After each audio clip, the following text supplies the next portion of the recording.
All right, family, welcome to HVMFC. Today we're at the table just having a talk. What do people not like about churches? So we're gonna have honest opinions. I got some wonderful ladies here with me. We're getting ready to get started.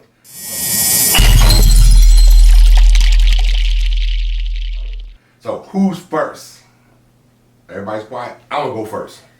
What I used to hate about churches, not my church, of course, we have an awesome church, but what I hate about other churches when I used to try to go when I was a young man, I always felt like churches were way too judgmental. A brother walk in there, I was off the streets, so I don't want to be judged right when I walk in. Yes, I didn't look churchy, I didn't have that suit on, I may have a few tattoos out, whatever it may be, but don't be looking at me like I'm crazy.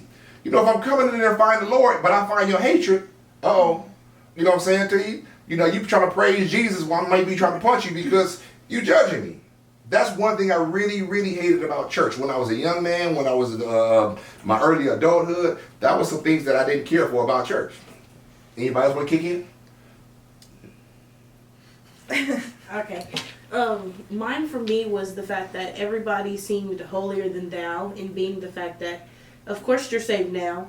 But everybody came from somewhere. Just because I came here today and I'm somewhere from your past, you've already been ahead of the game. You've been in the Bible. You've come around to Jesus. I have to get around there. And that's why I felt like I hated church. I agree with because that. Because I hated the fact that because you already found him, it seemed like I was just so far behind, when in reality I'm just a step behind you. You don't have to make me feel like, I have to run up to you. You know what I'm saying? I like to be able to feel like, okay, well, this is a teacher, not this is somebody I have to try to look up to.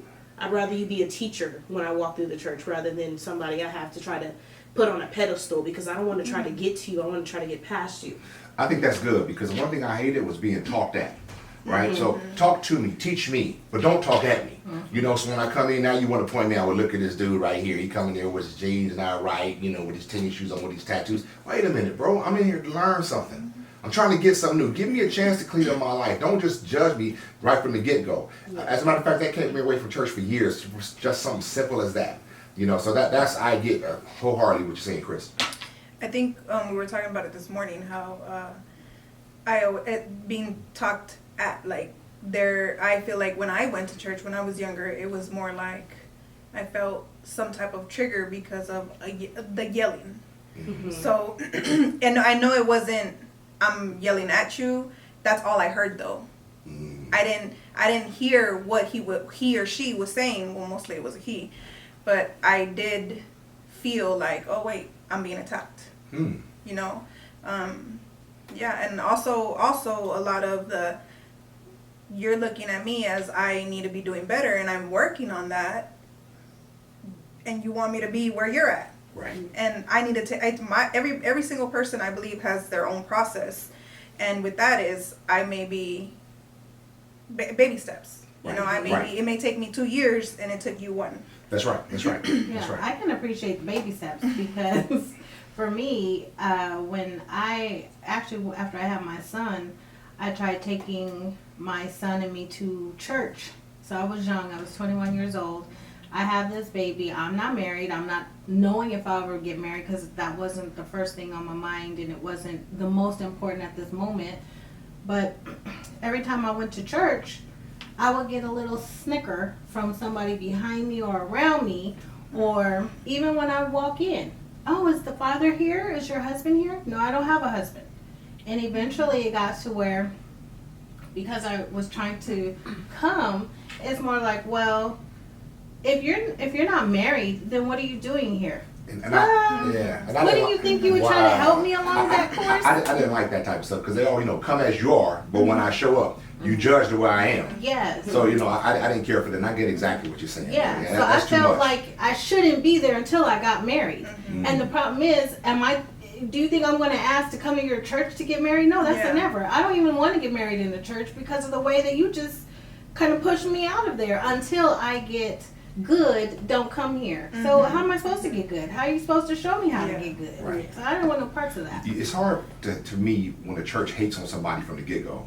Because if you hate on me when I just come in the door, you never give me a chance. And guess what? I don't want to hear the word of God from you guys. Yeah. Mm-hmm. Because if that's the way God is, and I'm supposed to receive him through his people, man, maybe that's not the God for me. No. And so, a lot of people have issues with that. I know I have issues with that, for many, many years. And because of that, I actually stayed away from church because of that a little bit.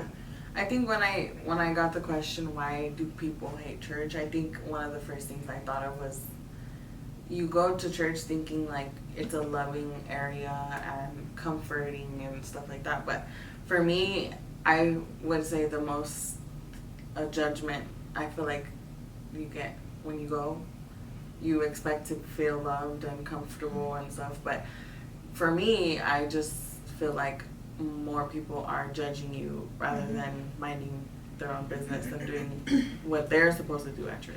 I love that. Yeah. Mind your business. That's so true. Give me a chance to get my life together. You know what I'm saying? Don't just come at me like right now. I used to, when I was young, I know that. When I was in my late teens, I'd be trying to go to church with my mom. My mom used to go to this church, and every time you come in, everybody got like little snicker. I remember stuff like that right there. I mean, man, I'm already not right.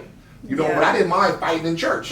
You know what I'm saying to you? You know what I'm saying to you? It was just another place at that time. You know what I'm saying? So I didn't have the right mindset where this is supposed to be, to be the house of the Lord. I didn't see the Lord in there. You know what I'm talking about? And because of that, he can go down right now, right? And so that's the thing. Of course, you never want to be disrespectful because to your mom, because my mom was in there.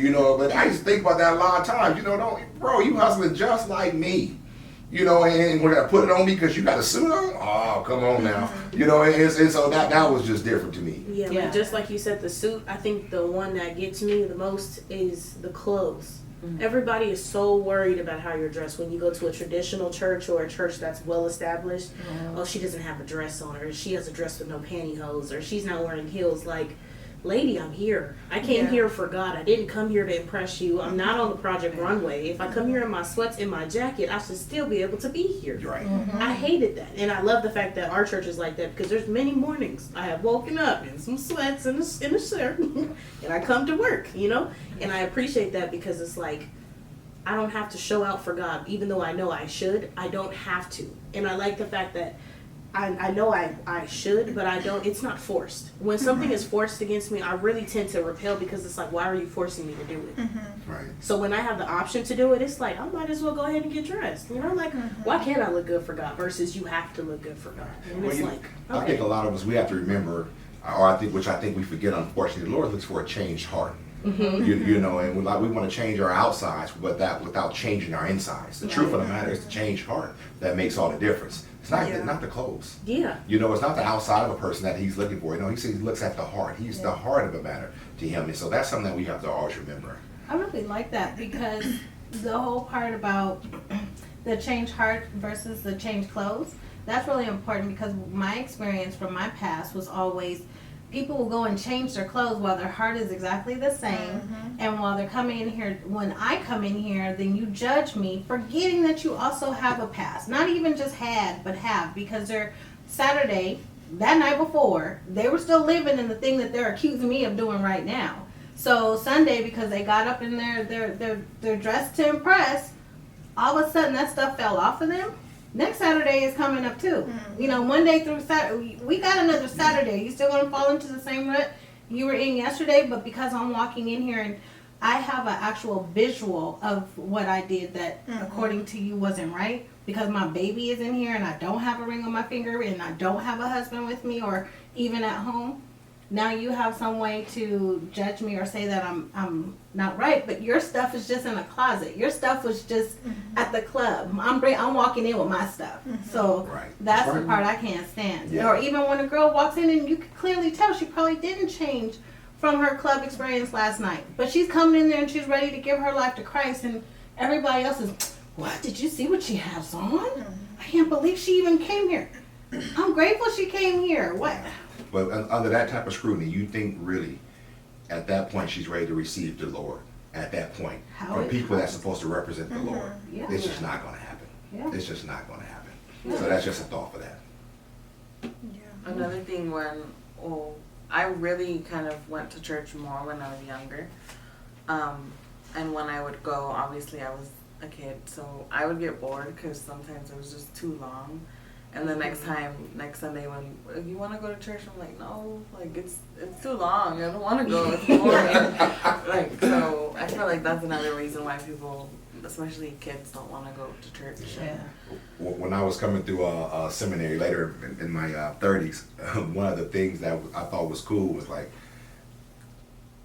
one of the teachers always said, you know what, when you have service, you know, make sure you have a service that speaks to the people, but get in and get out. Mm-hmm. Don't keep people there longer than they can sit down. You know, when their butt start hurting, their attention span is gone. And so, I'll never forget that, because he's like, you know, when you get to around 35, 45 minutes, you know, people get to antsy and you get to moving around like this right here. Time to cut it off, time to cut it off. You maybe think you preaching good, but all they think of themselves, I got to get off my butt and I'm hungry. You know, and I start really, you know, taking that in, you know. And that's truthful, right? Yeah. You know, because see, once again, you could be preaching 2 or 3 hours, but if nobody heard anything but the 30, 45 minutes, what good is that for you? Yeah. You know, and so you want to, you know, break it up where people can receive the learning, receive that experience in a time frame in which they can receive it in. So that's very important. So I definitely get that too. I think the last thing for me when I was a kid was when, yes, the service was long, but as well as the praise and worship. Like, I hated when it was, I personally don't care for slower songs, so praise was always me. You know, I like to dance and stuff like that, but when it got to the slow songs, I don't mind putting my hands up and, you know, talking to God during a moment. But we don't need 1,000 moments. I think me and God, you know, we talk every day. You know what I'm saying? That's my main man. So it's like, I don't need to be talking all day to him when I do it anyways. You know, I definitely don't need the slow song in my background. Yeah. Because then I'm thinking, like, dang, when is the song coming off? Like, you know, yeah. and I'm no longer praying to God. So it's just like, and I think that was always my thing for me when I was a kid. Because I was like, this song is so slow. Like, it's taking forever. And then we sing the same thing over and over, and I'm like, he gets it, hallelujah. Well, real quick before we wrap up, anybody got anything to add before we get out of here today? You know what? I have a question though. Have you ever been to church and you encountered mean people? Just people that you feel like are mean for no good reason, and you're like, what Marlon said, I should come and it be more of a loving environment, and then you get there and it's like people don't want to be there. Or the people that are supposed to be greeting you ask like, why are you here? Yeah. You know, I think I know I have definitely encountered some mean people.